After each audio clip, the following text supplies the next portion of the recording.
Robinson Calyada. So ayan mga kalingap, nandito tayo sa coffee shop. Siyempre kasama natin ng K-Boys. So ayan, may naisip akong vlog. So kada K-Boys, interview natin. Collaboration na rin po. So ayan, kung bago pa lang po kayo sa aking YouTube channel, ako po si Vincent Calyada. Paki-like and share po itong video ito para mapalawak pa po natin ang pagtulong po sa mga taong nangangailangan. At huwag niyo pong kalimutan na pindutin po notification bell para lagi po yung updated po sa aking mga bagong uploads. At please po don't skip ads para marami pa tayong matulungan na taong nangangailangan po. So ngayon mga kalingap, ang ating pong makakapanayam ay si Paring Juan. So tara, interviewin po natin. May wala akong hinandang tanong. Hey, good morning. Peace ma'am, peace ma'am. Yan. Si One TV po, pakisuportahan po natin mga kalingap. Baka nagka-ampias dyan, pre. Okay lang po, okay lang po. Okay lang. So ayan, bro, ready ka na ba? May 8 hinanda lang ako. Okay lang ito, collaboration lang natin to. Okay lang? Okay lang bro. Ready na rin naman ako pero kinakabahan ako. Alam mo. Pero salamat po dahil isang karangalan sa akin na nandito po na sa channel po ni Tol Vincent Calyada. Nandito tayo ngayon. So salamat Tol. Yeah, salamat din, Tol. So ayan, unang katanungan, Paring Juan, kamusta ka? Okay naman po for now at sabi ko nga maraming salamat una sa Panginoon dahil yung mga blessing na dumarating sa atin, sa aking pamilya, siyempre kasama yung mga kaibigan natin. No? And salamat din siyempre talaga sa pamilya Matubang.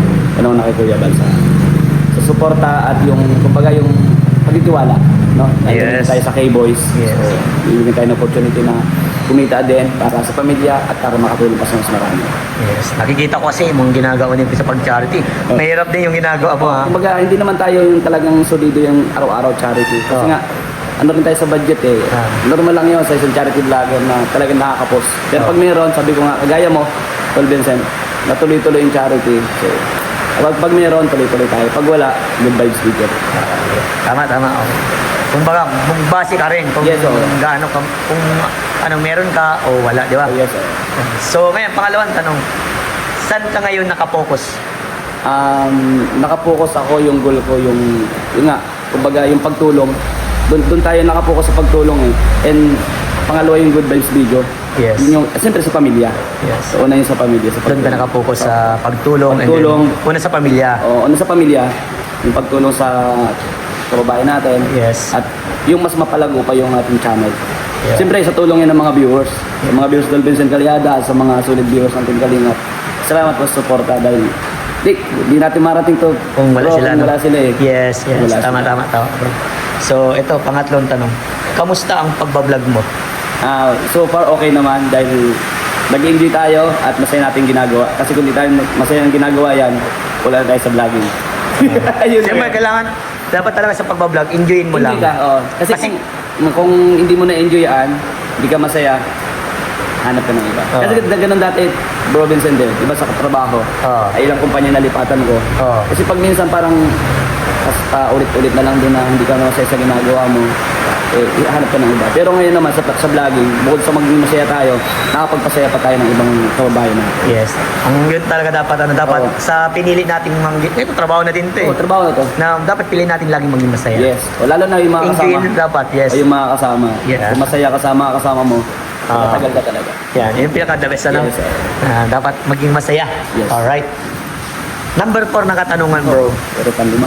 Ano ang dapat asahan sa iyo ng mga supporter mo? Marami kayong asahan. Sabi ko nga, marami tayong plan this year, 2025 na hindi lang, kagaya ng plan ni Boss Kalingap Rob, siyempre sama-sama tayo dyan. Yes. Sa iba-ibang lugar din yung paglingap, yung pagtulong sa ating kababayan. At tayo rin naman, sabihin ko, kahit saan tayo napapadpad, napapanood yung channel natin, nag-iwan tayo ng kumbaga yung charity, yung pagtulong sa ibang lugar. Yun yung natin, yung plan ko rin na mangyari. At siyempre, sama yung pamilya, no? Siyempre pag meron ka, pwede ka mag-travel with family. Yeah, alright. Yes.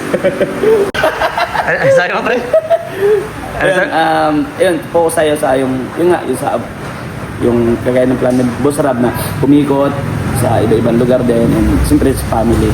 Yung makapag-travel din. Kasi pangarap ko din yan eh. Pero, kung mag-travel with family, nandun pa rin yung charity na pagtulong na gawin natin. Yeah. Siyempre, hindi lang yung siguro matagal pang panahon yon. Sa ngayon, yung pagtulong yung masakit. Yeah. Okay. Number 5 na, bro. Yes. Konti na lang. Gaano ka kasaya sa pag-vlog? Sobra. Kumbaga sa 100%, nandun tayo sa 100% talaga. Kasi hindi natin sobra dun. 100% lang talaga eh. Kasi yun yung 100% masaya ako sa pag-vlog. 100% masaya ka sa pagbablog. Masaya. Alright, sa pang-anim na tayo. Yeah. Kaya na. Ano ang nagpatatag sa'yo nung nagsimula ka pag-vlog? Masasabi ko nagpatatag sa akin siguro yung mga pagsubok. Sabi ko nga, kung sinusubo ka lalo kang tatatag. Like yung social media, di na walang basyo. Yes. No? And yun talaga eh. Yun talaga yung mga comment na kasi para wala kang mararating. Na, kumbaga, maraming negatibo about na binapato sa'yo. Pero sabi ko, kung hindi naman totoo yan, huwag tayong magpapikto. Huwag kang magpatinag. Sabi nga, si Lord hindi magbibigay ng pagsubok na hindi mo kakayanan sa buhay. Yun yung patatag sa akin lalo. Yung mga pagsubok, bro. Sa ngayon ba, ang daming mong basher? Sa ngayon, nagsasawan sila. Nagsasawa na. So, kamustahin mo naman yung mga basher mo? Kumusta sa inyo lahat? Pasok kayo sa Grabe. Yun. Hindi talaga mawalan ng basher. Oo, No? di Kahit mawalan. anong gawin mong tama, laging sisilipin yung mga negatibo.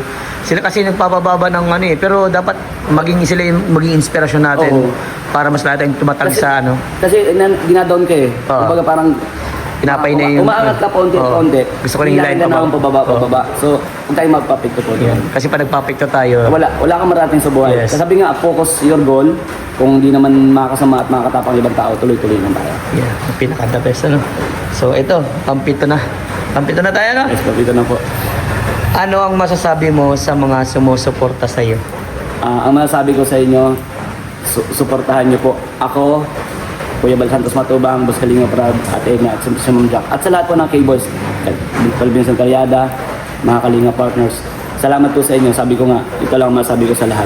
Kung wala kayo, wala kami. Yung mga viewers. Kaya salamat po dahil patuloy yung pagtitiwala niyo sa amin, yung napapasaya namin kayo, na-appreciate yung mga ginagawa namin. Sobrang salamat. Salamat sa mga viewers of Calvinson. Thank you po sa inyo. Yeah. Huwag nalimutan po. Siyempre, subscribe nyo rin dyan. One TV Vlogs. Alright?